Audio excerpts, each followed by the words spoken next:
Hi, this is Matt Baker. Today I'm going to show you the family tree of the stadholders of the Dutch Republic, as well as the monarchs of the Netherlands. So I'll be starting with William the Silent, who helped establish Dutch independence in 1581, and going all the way down to the current King of the Netherlands, Willem Alexander. I'll be using the latest version of our European royal family tree West chart. However, near the end, I'll also be using our matrilineal dynasties of Europe chart, because for the last 132 years, the Netherlands has coincidentally had 4 monarchs in a row from a single matrilineal line, which is something unique in European history. If you want to purchase either of these charts as a poster, you can do so by visiting our website, usefulcharts.com. Okay, let's get to it.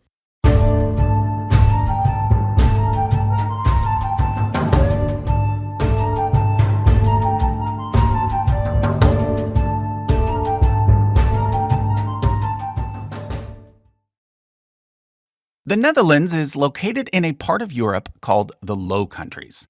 In fact, the word nether means low, so we could also call it the lowlands. It gets its name from the fact that most of its territory is located at or below sea level. The Low Countries were part of Charlemagne's empire and then ended up as part of the Holy Roman Empire. However, eventually they came to be ruled by a French prince named Philip the Bold from the house of Valois-Burgundy. However, his line came to an end with his great-great-granddaughter Mary the Rich. She was nicknamed the Rich because she inherited most of the Low Countries, and by that point the Low Countries were one of the most prosperous parts of Europe. Mary married Maximilian from the House of Habsburg, who went on to become the Holy Roman Emperor. This greatly benefited their grandson Charles, who wound up with one of the best inheritances of all time. From his paternal grandparents, he inherited the Archduchy of Austria, the Low Countries, and the title of emperor. And from his maternal grandparents, he inherited the crowns of both Aragon and Castile, which by that point also included all of southern Italy. So Charles became both Charles I of Spain and Charles V, Holy Roman Emperor. Now, near the end of his life, he made a wise decision. He decided to split his lands, giving Austria and the title of emperor to his brother Ferdinand, and giving the Low Countries and Spain to his son Philip II. By this point, the Low Countries were comprised of 17 provinces, the largest of which was Holland. This is why, to this day, some people still refer to the Netherlands as Holland, even though Holland is actually just one part of the Netherlands. Anyhow, during the reign of Philip II, several nobles from the Low Countries started to rebel and fight for independence. This was largely due to the fact that, by this point, Christianity in Europe had become divided between Catholics and Protestants. Philip II was Catholic, but most of Holland was now Protestant, in particular, Calvinist. The rebellion was known as the Dutch Revolt, the word Dutch referring to the ethnicity and language of the Low Country people. The main leader of the Dutch Revolt was a man named William the Silent from the House of Orange-Nassau. He was a descendant of Otto I, one of the first counts of Nassau. Ironically, Nassau is actually located in what is today Germany, not the Netherlands. Early on in the House of Nassau's history, Otto's nephew Adolf actually served as King of Germany, although he was never crowned Holy Roman Emperor. The word Orange refers to the Principality of Orange, which was actually located in France. William the Silent inherited that little plot of land from one of his cousins, which is why to this day the color orange is still associated with the Netherlands. So in 1581, 7 of the 17 Dutch provinces declared independence from the Spanish king and became known as the Dutch Republic, or the United Provinces. William the Silent became their de facto leader, although keep in mind that he was not actually a monarch. Instead, he held the title of stadholder in several of the provinces, the word stadholder meaning something close to governor. William the Silent was assassinated in 1584, at which point his eldest son, Philip William, succeeded him as Prince of Orange. However, it was his second-born son, Maurice, who ended up becoming stadtholder of most of the United Provinces. Maurice continued to fight the Spanish, who had not yet recognized Dutch independence, and upon his elder brother's death, he ended up obtaining the title Prince of Orange as well. During his tenure, the 30 Years' War began, and the Spanish-Dutch conflict ended up becoming a part of that larger conflict. Maurice never married, though, so upon his death, the leadership of the Dutch Republic and the title Prince of Orange went to his younger brother Frederick Henry, and then to Frederick Henry's son, William II. In 1648, the 30 Years' War came to an end, and the Spanish finally recognized Dutch independence. But just 2 years later, William II died of smallpox, just 1 week before the birth of his only child. Thus began the Dutch Republic's first stadtholderless period, in which there was no adult Prince of Orange to serve as the de facto leader. However, during this period, a high-ranking official named Johan de Witt ended up filling the power vacuum, dominating Dutch politics for about 2 decades, until his grisly death by a mob. By this point, William III was now 21, so he was finally offered the title of stadtholder. He then married his first cousin Mary, who was an English princess, a move that ended up having major consequences for British history, when a group of nobles invited William and Mary to invade England and depose the Catholic king James VII and II. At this point, the pair became joint monarchs of both England and Scotland. So, for a brief period, there was a Prince of Orange, who was both the de facto leader of the Dutch Republic, as well as king over all of Great Britain. But William and Mary didn't have any children. So, upon William III's death, the thrones of England and Scotland passed to Mary's sister Anne, and the Dutch Republic entered its second stadtholderless period. However, the title of Prince of Orange passed to William's 14-year-old first cousin once removed, John William Friseau. He was a descendant of William the Silent via a female line. However, through his male-only line, he was also a descendant of William the Silent's brother Johann, and thus still a member of the House of Nassau. Now, John William Friseau is mostly known among those interested in royal genealogy because up until last year, he was the most recent common ancestor of every current European monarch. Here's a chart made by a fan, which shows his connection to 10 current monarchies. However, since the death of Queen Elizabeth II, there is actually a new, most recent common ancestor. And that is Louis IX, the Landgrave of Hesse-Darmstadt. This chart was also made by a fan and can be found over on the Useful Charts subreddit. John William Friseau actually died by drowning at the age of 23. However, his only son, William IV, was born 6 weeks after his death. That son went on to become the first Prince of Orange to be appointed stadtholder of all 7 United Provinces. He married Anne, the daughter of George I of Great Britain, and together they had William V, who ended up becoming the longest-serving ruler of the Dutch Republic, but also its last. This is because in 1795, the Batavian Republic was declared, inspired by the French Revolution. Remember, although the Dutch Republic was technically a republic, it wasn't really a true republic because of the hereditary nature of the stadtholder position. So, the Batavian Republic was an attempt to create a more French-style republic, with the name Batavia harking back to the name of the region during Roman times. But of course, in France, the French Republic was soon replaced by the reign of this guy here, Napoleon, who ended up conquering most of Western Europe, including the Low Countries. He created the Kingdom of Holland as part of the French Empire and appointed his younger brother Louis as king. However, Louis refused to act as a mere puppet, and therefore Napoleon set out to reconquer Holland. At this point, Louis I abdicated in favor of his 5-year-old son, Louis II, who reigned for just 9 days before Napoleon took the country back for himself. Of course, Napoleon was eventually taken down by a coalition of other European countries. At this point, the Kingdom of the Netherlands was established, with the Prince of Orange, William VI, becoming King William I. And in addition to receiving the northern provinces that had previously been part of the Dutch Republic, he also received the southern provinces that had previously remained under the control of the Habsburgs. However, as part of the deal, he agreed to swap his ancestral lands in Nassau, Germany, for the Grand Duchy of Luxembourg. Luxembourg remained independent, but was in personal union with the Netherlands. So William I was not only the first king of the Netherlands, but also the first Grand Duke of Luxembourg. However, William I was not able to hold on to the southern provinces. In 1930, there was a revolt in the south that resulted in Belgium breaking away and forming its own independent kingdom. They chose Leopold I from the House of Saxe-Coburg and Gotha to be their king, and that house continues to rule in Belgium to this day. In the Netherlands, William I actually ended up abdicating in favor of his son, William II, who then died unexpectedly after just 8 years.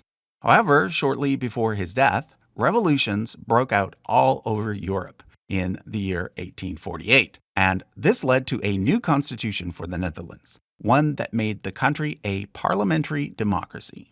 William III wasn't happy with being king under the new constitution, but he learned to live with it, reigning for over 40 years. During that time, he lost all 3 of his sons. One died as a child from meningitis, and the other 2 died in their 30s. The older one after a life of wild partying, and the younger one after a life of study. However, late in life, William III married for a second time and had a daughter named Wilhelmina, who was just 10 years old at the time of his death. Wilhelmina thus became the first reigning queen of the Netherlands, with her mother Queen Emma serving as her regent for the first 8 years. However, the laws of Luxembourg at the time did not allow for a female monarch, and therefore, at this point, the throne of Luxembourg passed to a distant male line relative named Adolphe. That law did, however, change because Luxembourg did eventually have 2 reigning Grand Duchesses, the most recent being Charlotte, the grandmother of the current Grand Duke. She married a member of the House of Bourbon-Parma, and thus the current Grand Duke of Luxembourg is actually a male line descendant of the House of Capet rather than the House of Nassau. But back to the Netherlands.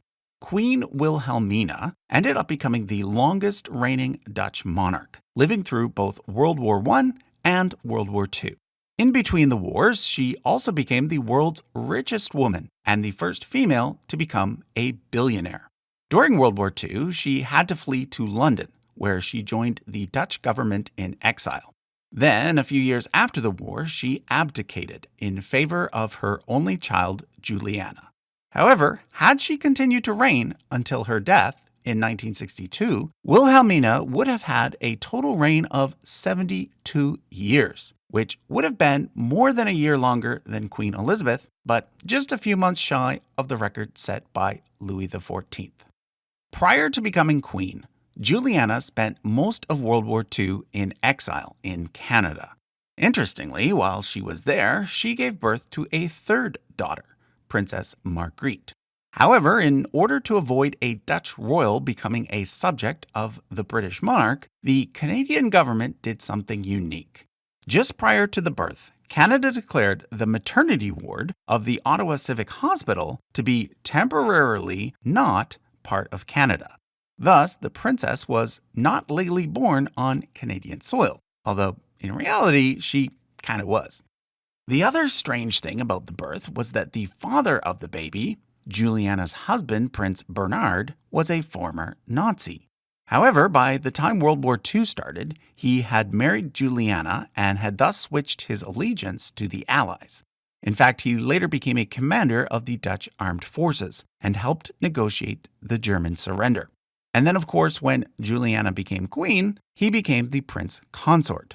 During his tenure, he helped establish and chair the Bilderberg meetings, a somewhat secretive annual meeting of world leaders that continues to this very day and has led to all sorts of conspiracy theories.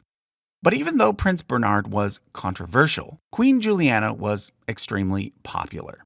She developed a very down-to-earth persona, often wearing very ordinary clothes, and preferring to be called Mrs. rather than Her Majesty. During a major flooding disaster in 1953, she put on an old coat and boots and helped bring food to those affected. Like her mother before her, she decided to abdicate rather than serve until her death. Juliana had 4 daughters and no sons, and thus in 1980, her eldest daughter Beatrix became queen. Beatrix was married to a man named Klaus von Amsberg, who, like the previous prince consort, had some embarrassing connections to the Nazis, having been a member of the Hitler Youth and having served on the German side during the war. However, despite these roots, Prince Klaus eventually became quite popular with the Dutch people. Beatrix was popular as well and reigned for 33 years before becoming the 3rd monarch in a row to abdicate in 2013. She is currently 84 and was among the many monarchs and former monarchs who attended Queen Elizabeth's funeral last year. So in 2013, the Netherlands got its first king in over 100 years, Willem-Alexander. One of my favorite facts about him is that he's also an experienced pilot. In fact, unbeknownst to the public until quite recently, he used to serve as first officer on regular KLM flights, even when he was king. Now, before I tell you about his family, let's switch over to our matrilineal dynasties of Europe chart, because I want to highlight the unique nature of the Dutch monarchy since 1890. The Netherlands is the only European country to have had 3 hereditary female monarchs in a row. This was simply a coincidence because had Wilhelmina or Juliana had a son, that son would have become king, even if he wasn't the firstborn child. But from 1851 to 1967, no male babies were born into the Dutch royal family, and thus the Netherlands ended up having 3 queens in a row. This means that there has actually been a matrilineal dynasty reigning there for the last 132 years, even though this was not done on purpose. And what's even more interesting is that if we trace this particular matrilineal line, we discover that it includes lots of other queens as well.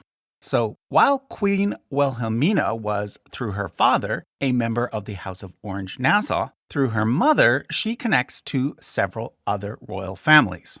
If we start from Queen Emma and keep going back from mother to mother in a strictly female-only line, we eventually come to a German countess named Maria Louise of Leiningen-Dagsburg-Falkenberg. And while it's generally not known, she's actually at the head of a huge matrilineal dynasty that produced 3 queen consorts of Sweden, 2 queen consorts of Denmark, a queen consort of Hanover, Bavaria, Romania, Prussia, and Belgium, as well as empress consorts of both Brazil and Russia. In fact, matrilineally speaking, 3 current monarchs belong to this exact same matrilineal dynasty. King Willem-Alexander of the Netherlands, Queen Margrethe II of Denmark, and King Harold V of Norway. And on top of this, the final queen consort of Greece and the previous 2 kings of Belgium belong to it as well. If you find these hidden matrilineal dynasties interesting, I'll remind you that this particular poster traces 8 major matrilineal dynasties that played important roles in European history. And you can buy the poster at usefulcharts.com. Okay, before I go, let's look at the members of the current Dutch royal family using this helpful line of succession chart created by a fan. So Willem-Alexander is married to Queen Maxima, who is from Argentina. Her father was an Argentine politician who served under the dictator Jorge Videla, a fact that created some controversy when the couple first decided to marry. As the story goes, when they first met, the future king introduced himself simply as Alexander, and later when he told her that he was the heir to the Dutch throne, she thought he was joking.